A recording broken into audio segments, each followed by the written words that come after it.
So I just want to say before we carry on that I think you both did an excellent job with the movie, and the movie is also truly, I think, fantastic as well. Uh, so you commend yourself for both, the performances you give. Oh, thank you so Thank you. much. I really appreciate that.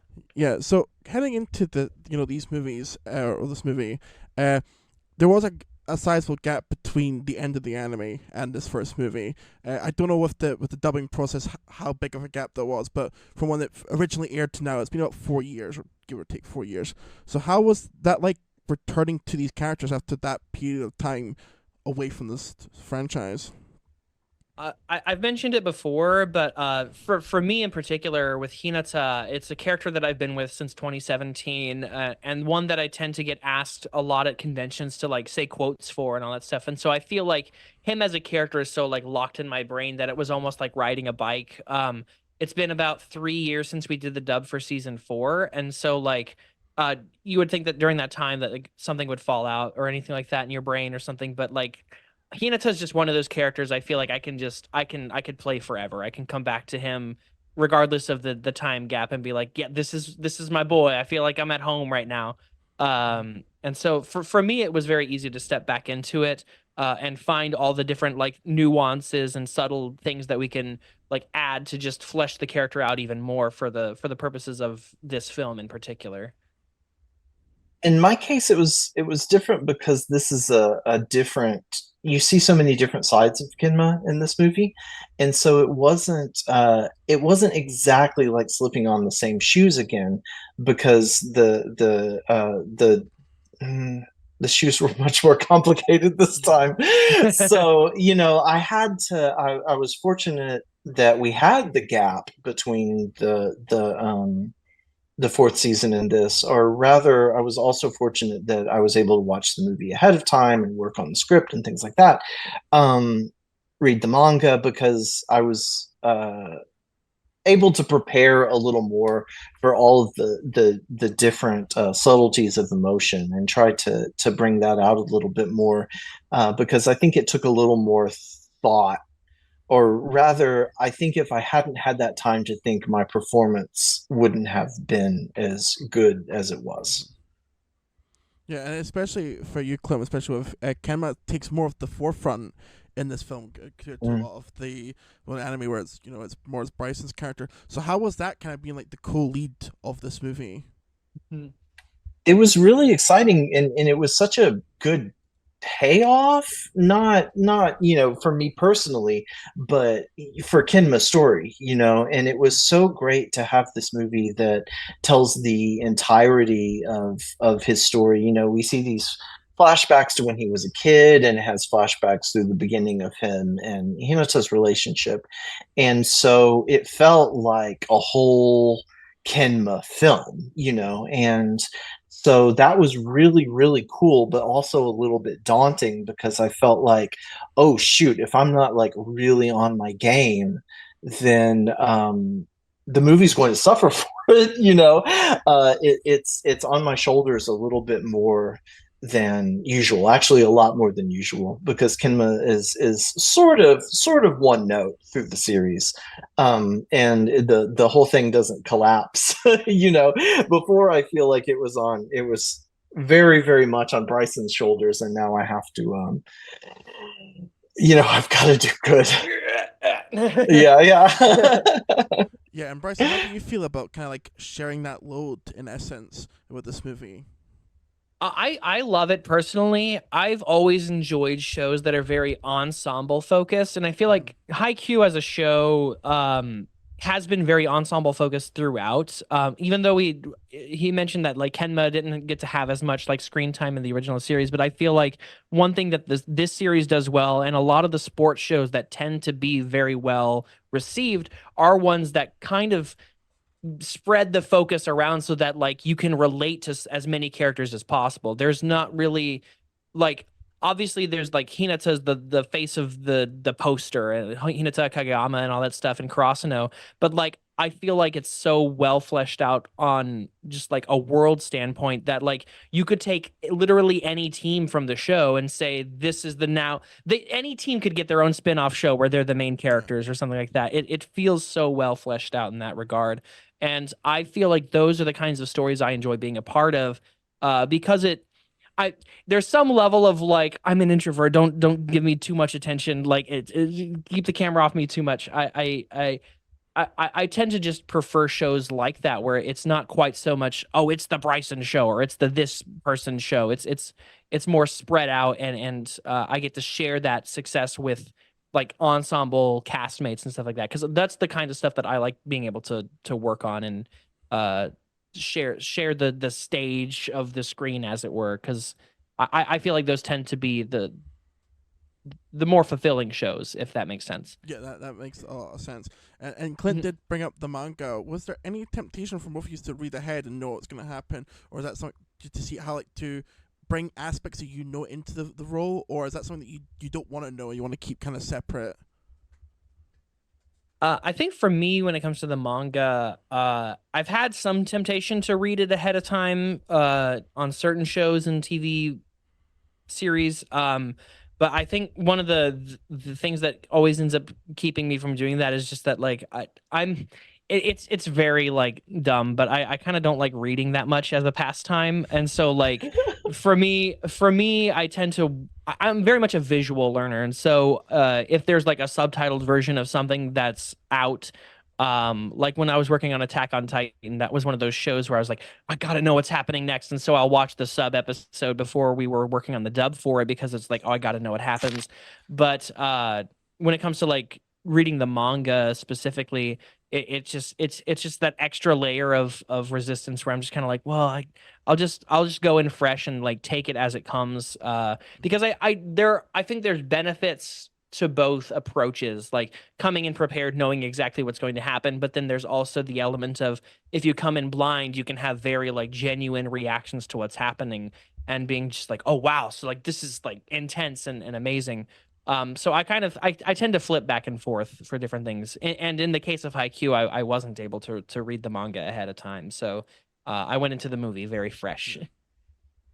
I'm a manga fanatic just generally. I work in the manga industry. It's just something I'm obsessive about.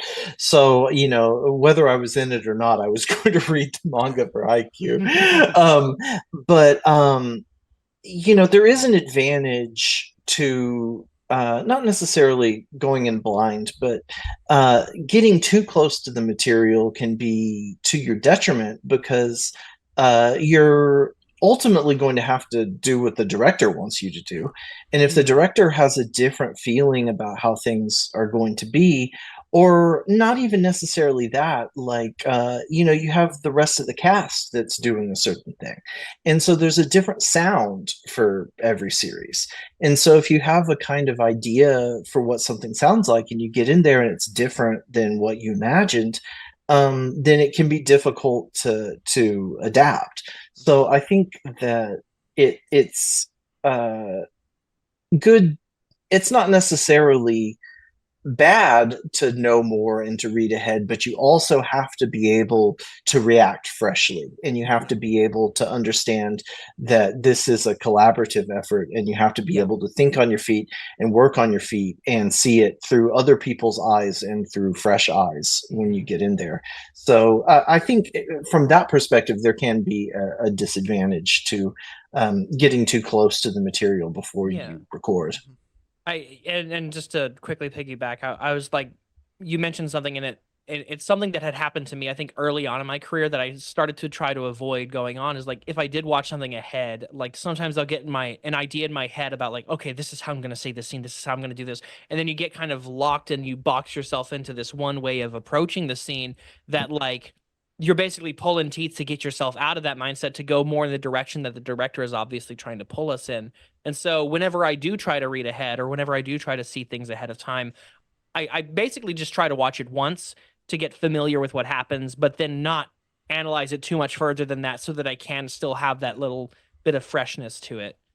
Yeah, because we all look so, Hmm. and yeah, if we all if that's what makes us wonderful human beings, we can look at all art, and we can all look at the same. Say it's like just a piece of art. We can all interpret different things from it. Exactly. Yeah, and especially because this is now going to be going into cinemas. You can see on some of the biggest screens in the country. Was there any like additional pressure from you guys as voice actors to put on like your A game to give your best performances because it is going to be in cinemas? I think yeah, there's always some level of pressure when you're working on a show or even a movie that's like this big and this anticipated. Um, I try in the moments when I'm in the booth to let that kind of go, and I feel like it's easy to do that whenever you're in a studio where, oh, I've been into this studio like two other times this week on other projects, and I feel like because of the routineness of that aspect of it, it makes it easier to sort of set aside that pressure and just focus on putting together the best work you can. But there's definitely like moments during working. Oh, sorry, my alarm. There's definitely moments working on the film where you're just kind of like, wow, this is like a really intense scene. I really hope that this is received well, and that pressure kind of seeps back in. But personally find it easier to try my best to set that pressure aside and just focus on doing the work that I'm used to doing, while also like making sure that I'm giving the best that I can. Yeah, I mean, you've obviously everyone's going to, well, not everyone, but ideally, everyone is going to be giving their best work every time.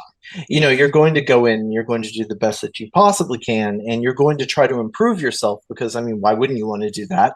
It's your career, but this time I think there was a little more pressure because, especially for me, because Kinmo was taking a bigger role in the movie, because I was returning to it from after a long time, because it was my first time doing something that was in the theater.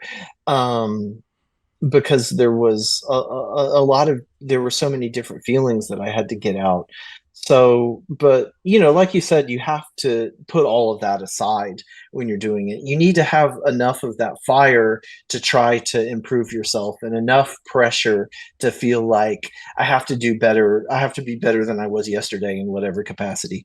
But this time I had to jump a little further than usual, so it was a little a little nerve-wracking, because I don't want to it's not just that I want to always do better than what I did before, but you really, really don't want to disappoint the audience. I don't want anyone to go and feel like, oh, it's a shame that there was this movie about Kinma and Clint just didn't really pull it off. That would I be understand that for sure. yeah. Uh, and to that point, it's not that I'm like, oh, let me set this aside. This is easy peasy or something. Because there was definitely moments working on the film where I'm like, nah, this people are gonna be seeing this in the big screen. Like, I got a better one in me for that Mm. scream or something. Let me take it again. And Yeah. they'll be like, "Are you sure that was a big one?" I was like, "Yeah, let me. I got one. I got a better one in me." So, like, I totally feel that as well. Like, you still have that baseline. Like, I want to make a good impression. Like, like this has got to be the bee's knees Uh-huh. to use Yeah. boomer terminology. Yeah. But do you also feel kind of spitballing off of that? Do you think there's not as much pressure anymore because the gap between the quality of television and the films is slowly decreasing, and just even in general, like there's a lot of TV shows that rival a lot of the theatrical stuff in terms of quality.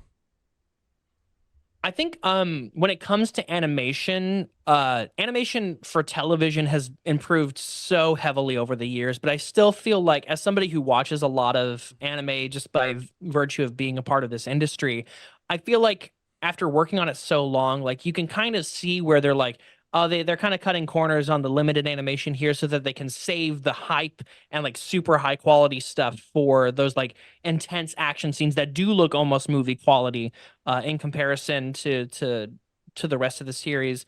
And I feel like just like the technical side of me is like, okay, I can analyze this shoulder shot reverse shot scene. They're obviously just kind of like trying to limit movement and so that they can save the frame by frame budget for like later when it really counts. And I feel like they do a really good job of doing that in anime in general, for a lot of these types of shows, and Haikyu the series in particular. But I feel like when it comes to movie budgets, they have much more time to put in details where it's just like, well, this character could just be standing still and talking to the person, but then like you'll notice like their whole body's moving in addition to just their mouth. And so it's like, wow, they like really went all out with like making sure everything feels very lived in and natural.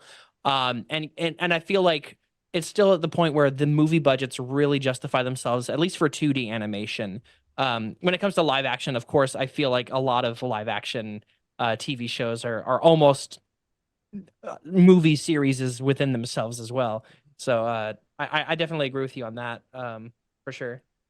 I mean, there's so many, yeah, really impressive looking anime TV series now. But I do feel like, not just in terms of budget, but in this movie in particular, the sense of direction is so much stronger. There are so many scenes that are really cinematic that make this movie feel like a film event.